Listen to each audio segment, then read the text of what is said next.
of you are from the enterprise background. Yeah? So what I'm going to give you is a readout of two things. One is where enterprises are with blockchain adoption, and the other is, building on top of that, where enterprises are in using token-based formations on top of blockchain, right? So if you think of that as a progression of maybe at least two different markers, Just yell slide when you want to slide. that's fine, stay on that slide. There are a few other markers before that, we might get into it. So my name is Gurvinder Ahluwalia. I'm the founder of a company called Digital Twin Labs. Previously the CTO for North America, IBM's BlockChain IoT cloud unit. Covered the valley, covered the country for 10 years. Some highlights of the work I've done. A small grassroots team at IBM, including myself, was the first to put together the blockchain use case on IoT. We did it for the first time ever on Ethereum version 0.5. Had Vitalik actually come storm our booth at CES 2014 or 15, and things just broke loose in the media, in the audience, in the industry on what we were doing with that project. It was the seminal project of putting a blockchain footprint on IoT devices. That's the model, right? This is not blockchain at the back end. This is blockchain on the edge. Worked with Samsung, put some prototypes together, created a prototype of marketplace and mediation between devices, like a smart washer and TV and so on and so forth.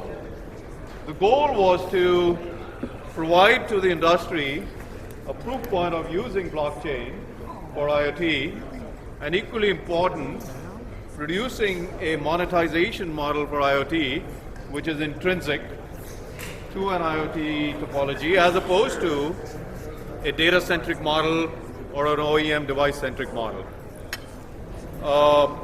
Did a few other things. Can you go back a slide, please? Did a few other things. My early bookend in my life was installing the second largest TCP/IP network of the world, which was for Motorola at that time. And I actually cut my teeth doing TCP/IP research in grad school at Lawrence Berkeley Lab way back then. And can help move the needle a little bit in putting in a new platform, which is what we call blockchain on top of earlier foundations. So let's look at the next slide. Can you speed up a little bit? Sorry for rushing you. Speed up a little? Yeah. We got 15 minutes to be judges. Oh, okay. Yeah. All right, so I'll speed up a little bit. I'm going to talk about basically three things. I'm going to give you a little dose of fundamental theory, get ourselves away from the woods, and look at grounding ourselves quickly into these three phenomenal pieces of knowledge. Ronald Coase is the first one who defined the theory of the firm and described what firms are and why they exist in the size and the manner that they do, and postulated basically everything around transaction costs and how we can bring transaction costs down, which then determines the size and the nature of firms. The next piece of work comes from a professor out of Argentina who not only said that bubbles exist, disruptions exist, but that they're also predictable. When they will happen is predictable.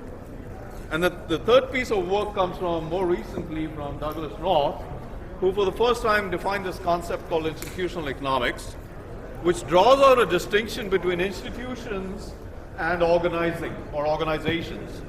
Here's the key point. Here's the key point in our context. You can organize without institutions. Let me repeat that. You can organize without institutions. So for the first time, when you look at this institutional economic theory, you can put in organizations based on technology instead of institutions, right? So that's a little bit of grounding on theory on the movement that we are all collectively already on. Next page. Most recent implementations I did is for diamonds on the global trade of diamonds on the supply chain for one of the largest clients out of Europe. So there are a few lessons, there are a few practices over here for blockchain adoption in enterprises and token-based formations, and then I've got 1 or 2 pages of lessons, and then we'll wrap up. One, in terms of practice, keep in mind for enterprises, how will the market power of an incumbency be handled in a decentralized world, right? So there's going to be a reordering happening when you move an enterprise over to a decentralized world, especially if you're going to have a token-based decentralized world. Decentralized blockchain doesn't have to have token-based incentives, but it almost is coming to a point, in my opinion, enterprises are not there, where it's going to be important to have token-based incentives in order to provide a decentralized governance model on the decentralized topology. Secondly, who in the ecosystem will be the first mover and will have an advantage? But that advantage should be one of practice and learning, right? Not an advantage necessarily of control and governance, because you want fairness in the marketplace, and that is the fairness of a decentralized marketplace. Otherwise, the trust will be lost in the platform and in the relationship. Third, the speed. Lack of agility, not due to lack of methods and tooling, but due to layers of stakeholders and decision making. I think everybody is pretty used to that in dealing with enterprises. And the last one is the brand, meaning what brand rules are rewritten or risked when you're scaling beyond an MVP, when you're scaling a blockchain initiative and token solutions post MVP solution. Let's look at the next page. All right. 4 minutes. A few lessons. Don't look to displace the complete enterprise system. Look for certain use cases, slices of use cases. Look for certain features. You know, don't go look, I'm going to replace the CRM system or this particular SaaS system or ERP system. Don't optimize. What I always tell companies and enterprises and clients, if you're looking for supply chain, that's a good use case and a very common inquiry that we address in implementation. But if the roadmap is going to just say phase 1, optimize my supply chain, frankly, I don't want to do it. Right? You can optimize it through other technologies. But if you have phase 1 optimization, phase 2 tokenization, then it's interesting. So don't stop at phase 1. Don't stop at just optimization. Tokens intrinsically reorder the behavior. Next page.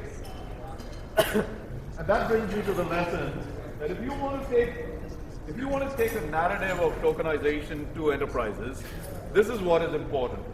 There are 3 design points which we already know for the most part, but many of the presentations, particularly the pitch competition, I've been one of the judges, not all of them are addressing this. You've got to talk about the financial value, which everyone is talking about, but you've got to talk about the application value of the tokens, and you've got to talk about the rights value. Because all those are interwoven. Don't just talk about the investment and the financial value. Second, tokens finish what big data started. Big data provided intelligence, analytics out of raw data. Fine. But big data was not intrinsically instrumented to provide an incentive model. Right? So yes, I love this big data, but what is the incentivization from the action of the analytics that are derived? Last point over here, define and price with granular function that is more to the application value of the tokens. Next page. That's the summary, right? I'll let you read the 6 that I just outlined over there collectively. But if you pay attention to the progression that I'm trying to macro for you over here, Can you share the slides? the progression is yes. The progression is online transaction processing systems, many of them from the mainframe, some of which still exist. Mind you, if you flew in, your ticket was issued on a mainframe and OLTP kind of a system. We all know the inflection to web commerce, and then it moved over into an API economy, and you now begin to look at as a token economy.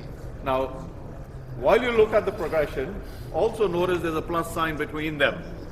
What it means is that each era is not necessarily supplanting, and certainly not overnight.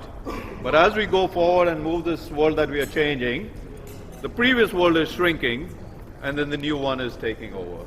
So keep that portfolio in mind when you're dealing with enterprises. You guys have been a great audience. Thanks for lounging with me. I'll be around the rest of the afternoon. Any questions? Any questions? Thank you.